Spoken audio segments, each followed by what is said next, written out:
વહેતો હોય તેવા દ્રશ્યો જોવા મળ્યા। રતનપુર ખેડા રોડ પર શેઢી નદીના પાણી ફરી વળ્યા છે, તો રસ્તા પર પાણીનો ધસમસતો આ પ્રવાહ છે। પાણીના પ્રવાહમાં શ્વાન તણાયા અને પાણી વચ્ચે લોકોને હાલાકી વેઠવાનો વારો આવ્યો છે।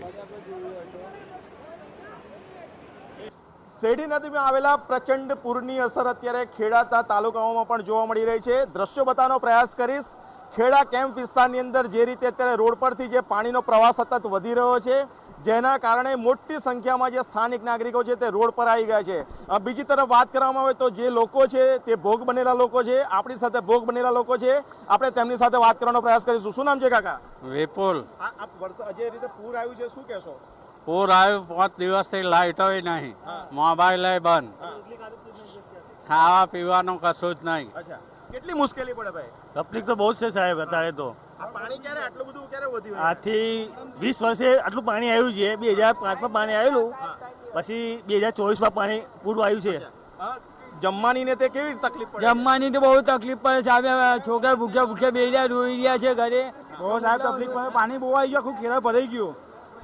દ્રશ્યો બતાવવાનો પ્રયાસ કરીશ। બીજી તરફના કે જે રીતે પબ્લિક અત્યારે રોડ પર આવી ગઈ છે અને રોડની ઉપરથી જે રીતે પાણીનો પ્રવાહ સતત વધી રહ્યો છે, તેના કારણે આગામી સમયની અંદર પણ મુશ્કેલી વધી શકે છે।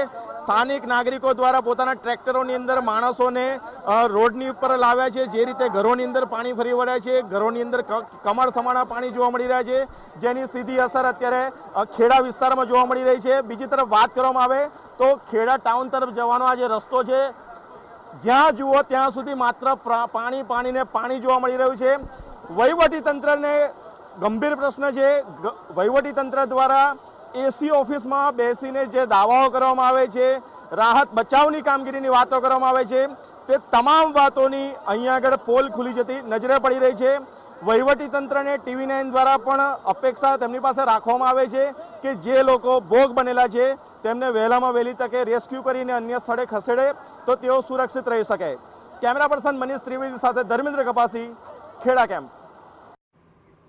તો હવે વાત અમદાવાદની કરી।